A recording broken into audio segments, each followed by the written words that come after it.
Hello and welcome to Mtoto News Insight. My name is Anne Wamboi.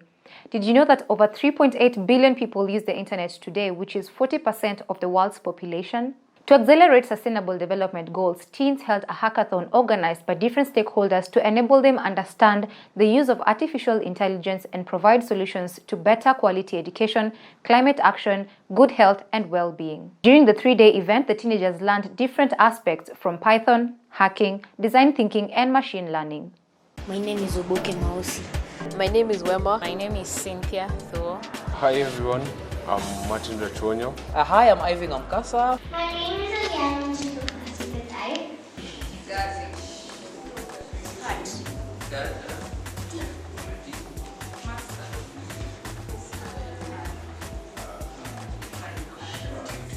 Rainbow.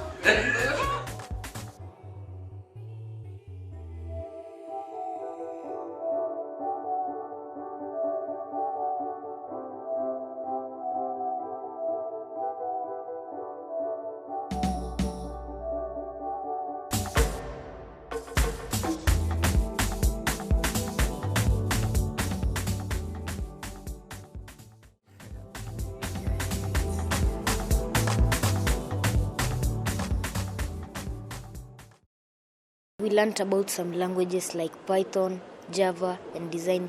We also learned about design thinking. In my opinion, the SDG that I would like to do would be climate action, because it's one of the biggest worldwide issues currently, because the Amazon forest is burning and the ice caps are also melting. Our group has chosen good health and well-being. We are currently developing a project on how we'll be able to solve problems in healthcare and well-being using artificial intelligence and machine learning. I will say that we continue motivating the young ones. The next generation is the one that will replace the older generation. So embracing the fact that they can see problems from a new perspective and from a solvable perspective, motivating them will make the world a better place. For teens out there who are getting into AI, do not get intimidated. It's a very complex subject, but the more you keep at it, the more you understand. Don't let anyone tell you that you are too young. 60% of Africans are below the age of 35.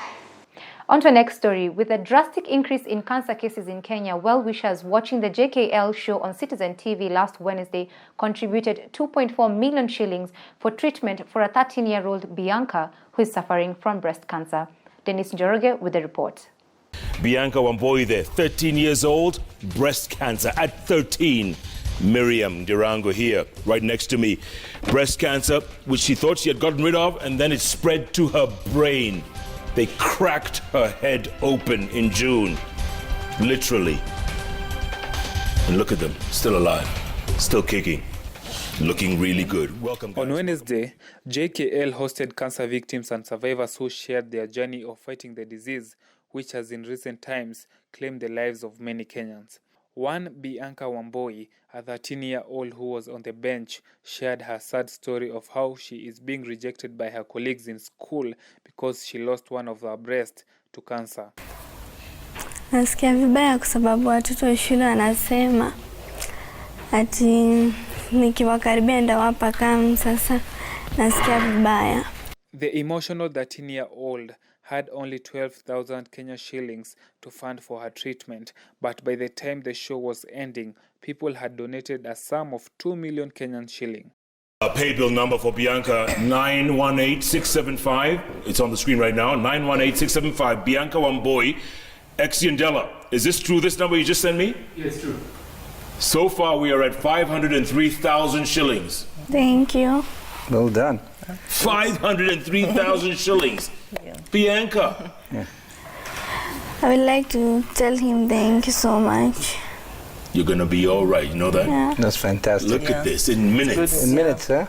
You see, Kenyans do come through. Yeah, they do. They do come through. Most amazing people. Most amazing people. Yeah, we abuse each other during the day. Yeah, but when it comes to bonding, we bond. There's nobody like us guys. Look, 503, half a million shillings. Wow. Go to India, they'll tell you, okay, sorry, we feel bad for you.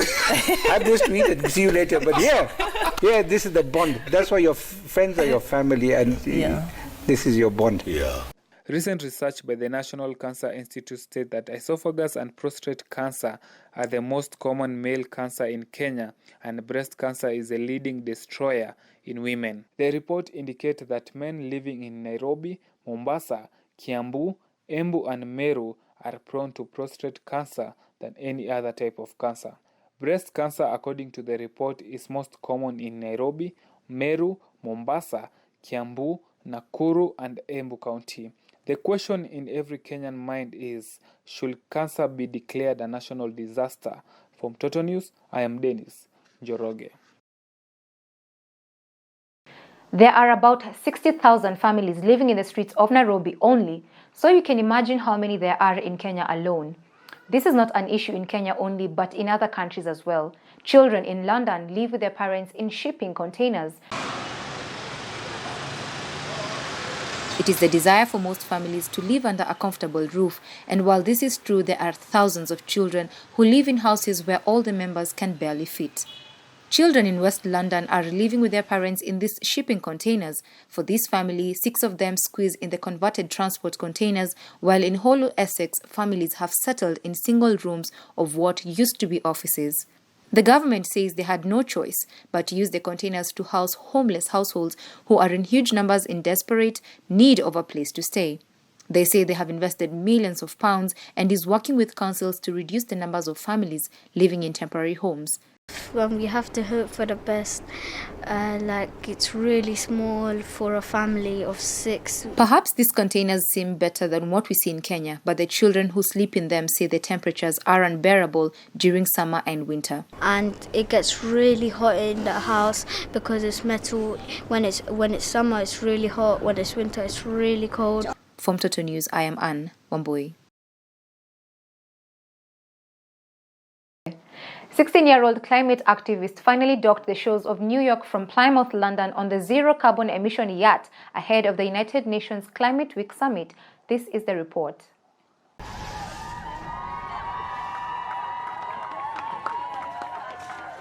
Even though it was a bit rough sometimes, it went incredibly well, and I didn't feel seasick, so I was extremely lucky. The older generations are the ones who have been causing this problem, and so I don't think they should be saying to us, you should just be a normal kid and do what normal kids do, but you should, because they are the ones who have caused this, and we are just trying to clean up after them. And on to the best part of this segment. On this week movie review, Abominable, we meet a young girl, Yi, who is determined to get her new friend back home, a Yeti. Not too much details, but you can watch this beautiful review. Also remember to keep your eyes and ears open for the different cinemas showing this movie that is showing on the 27th of September 2019.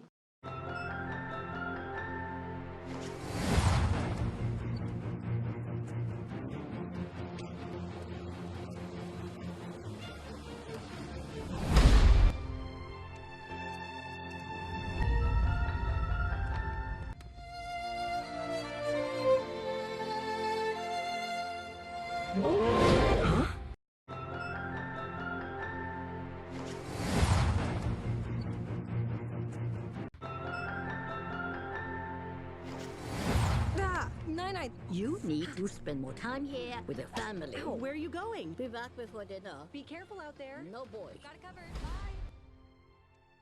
When teenager Yi goes to the rooftop of her apartment trying to escape the world, she encounters a young Yeti on the roof of her apartment building in Shanghai.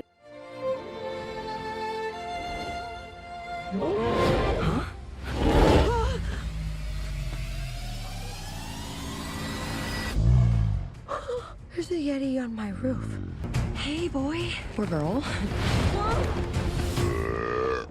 Yeah, you're definitely a boy. I don't know where you came from. Code Red! He escaped. I want my Yeti back! Is that your home? No way. I will make sure you get home, back to your family. She and her mischievous friends Jin and Peng name him Everest and embark on an epic quest to reunite the magical creature with his family at the highest point on Earth. But the trio of friends will have to stay one step ahead of Banish, a wealthy man intent on capturing a Yeti, and zoologist Dr. Zara to help Everest get home. I wish Dad were here to see this.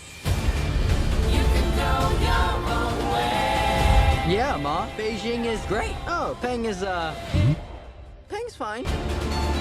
They're gaining on us! Is this your dad's violin? My dad used to play for me every night. Like he was telling me that no matter how hard the journey gets, never give up. It's beautiful. You did that, Yi? I did that? When Yi sets her mind on something, nothing is impossible. Blueberries? Run! I've got blueberries in places where blueberries should never be. That brings us to the end of this week's bulletin. Join us next week for more. Remember to follow us on our social media handles at Mtoto News, and more is available on our website at www.mtotonews.com. I am Anne Wambui. Until next time.